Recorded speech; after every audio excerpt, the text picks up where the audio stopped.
Não somos felizes, repito, o tempo todo, nem infelizes o tempo todo. Mas quando podemos sê-lo, a gente tem que fruir, aproveitar, afagar.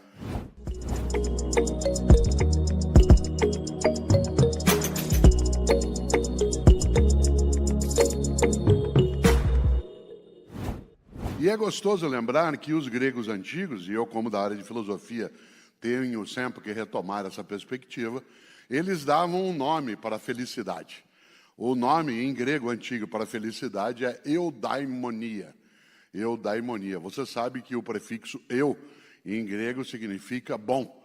Por exemplo, uma pessoa que tem uma boa origem é chamada de Eugênia, ou Eugênio. Daí vem uma palavra horrorosa, que é eugenia, né, que significa, em vários lugares, uma forma de preconceito, discriminação, brutalidade com a separação. Mas, ainda assim, a palavra em si não tem a origem negativa. Uma pessoa que fala bem, a gente diz que é eulalia.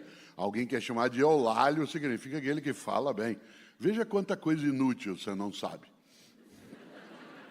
Mas eu sei. Em compensação, já imaginou quanta coisa que você sabe e eu não sei? Quanta coisa você conhece, eu não conheço. Ainda bem, sorte sua e sorte minha.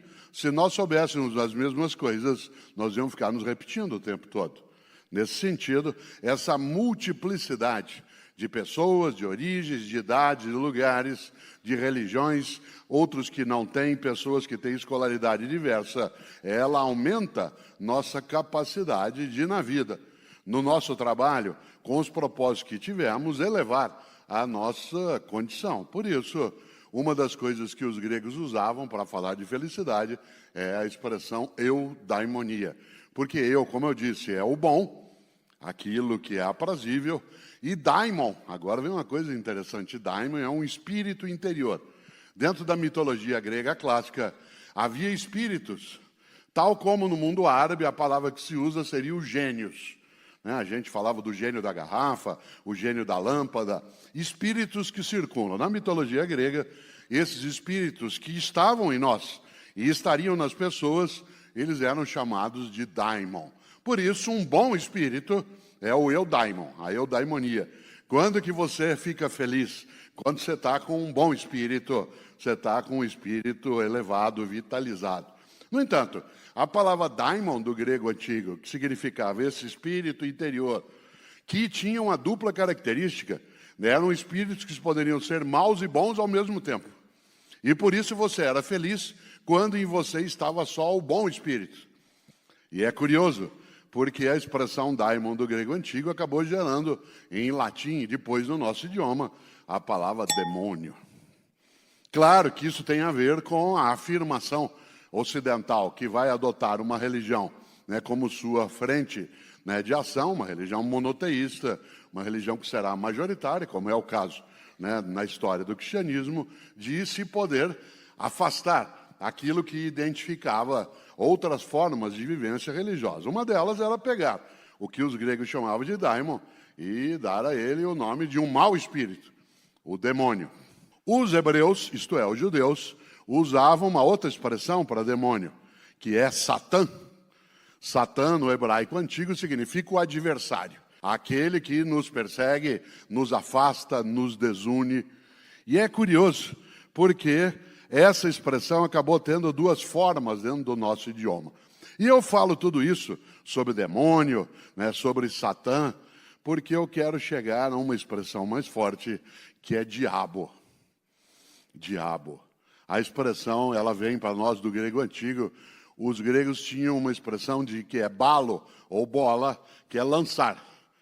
Por exemplo, aquilo que você lança. Várias pessoas aqui estudaram balística. Você tem a percepção daquilo que é balo ou bola, que é aquilo que é lançado. Há dois prefixos que nos ajudam nessa reflexão. Um prefixo grego antigo, que é sim, que significa juntar. E o outro prefixo, que é dia, que significa afastar. Por exemplo, diacrônico, o tempo que se afasta, diastático, ou a ideia de diafragma, e assim por diante. E uma das expressões é a ideia de síntese, a noção de síndrome, e uma expressão maravilhosa que é símbolo. O símbolo é aquilo que une, o diabólico é aquilo que afasta. O simbólico agrega, une, junta. O diabólico recusa, afasta, separa. Isto é, o diabólico é aquilo que joga separado. E no teu trabalho, na tua vida, muitas coisas podem ser diabólicas.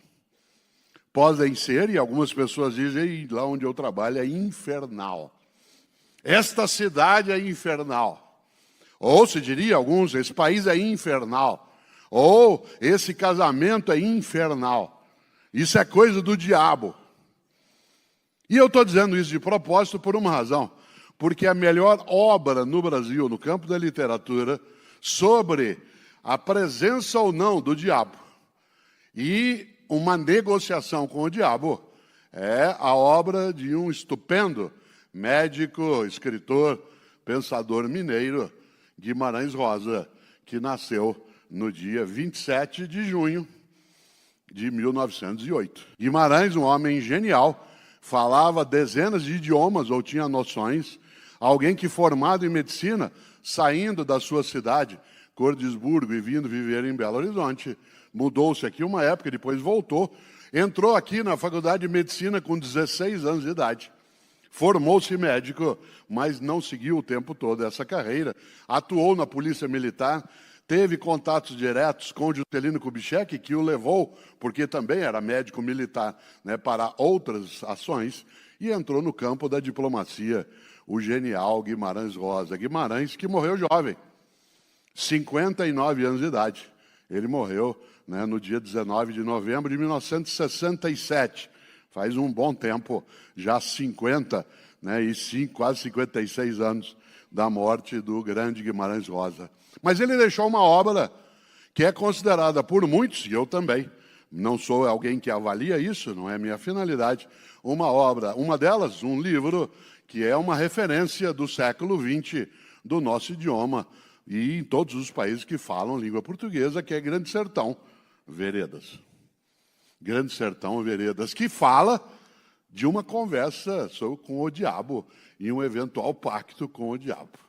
Portanto, olha que curioso, nós estamos aqui agora para pensar um pouco algo que nos auxilia, isto é, que nos leva a ter de pensar um pouco também sobre em relação à nossa vida, ao nosso trabalho, nossos propósitos e o que é que a gente faz e o que é que a gente deixa de fazer para que as coisas sejam íntegras, decentes, que elas gerem felicidade no lugar de desespero, que elas sejam capazes de lidar com aquilo que são as intempéries, as turbulências, mas que nós tenhamos nitidez de que nós não podemos perder, né, a nossa identidade, nossa integridade. Por isso, olha só, você sabe que o livro Grande Sertão Veredas, ele não só é inovador, como ele tratou de um sertão que, em princípio, lugar inóspito, difícil, com rarefação, né, de recursos naturais, com ausência quase de umidade. E é provável que Guimarães tenha situado, ele não deixa claro isso no livro, esse lugar como sendo parte do que é o norte do Espírito Santo, de Minas Gerais, na fronteira com uma parte da Bahia. Portanto, aquela área, né, em Minas Gerais, mais acima, que tem, sim, né, uma organização da natureza de outro modo. E talvez várias pessoas aqui saibam, a expressão veredas, que no nosso dia a dia significa uma passagem, né, uma alternativa, uma saída para algum lugar, quando você acha uma vereda, mas no campo da construção e produção da vida e do mundo da roça, vereda é quando você tem um lugar onde tem água, onde você tem uma mata que possa, mesmo diminuta, ajudar a que a vida siga, onde há umidade. Aquilo que se chama de oásis.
Em outras palavras, no meio do sertão, ou de um outro modo, no meio do deserto, tem um lugar onde a vida habita, cresce, onde há um oásis.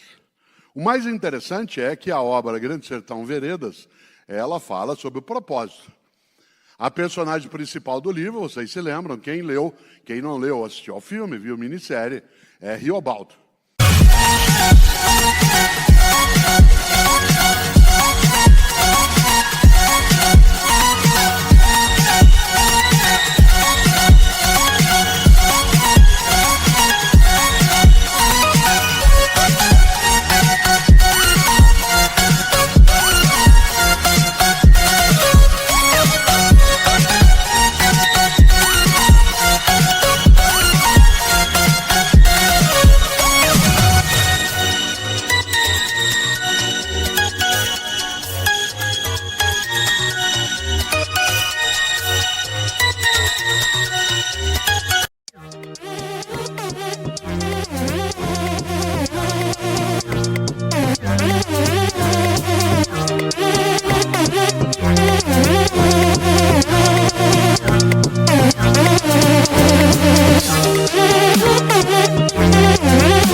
Riobaldo, aliás, é alguém que passa boa parte da obra dizendo, de modo persistente, uma frase absolutamente verdadeira, que é: viver é muito perigoso. Viver é muito perigoso. É interessante porque a última vez no livro que ele diz essa frase seria mesmo a última para qualquer um de nós, porque a última vez a frase é: viver é muito perigoso, sempre acaba em morte. Olha que coisa. Sabedoria da roça, do interior. Minha mãe Emília, que faleceu com 93 anos, usava uma frase muito interessante. Ela dizia: filho, cuida do corpo direitinho, que se você cuidar do corpo direitinho, dura a vida toda.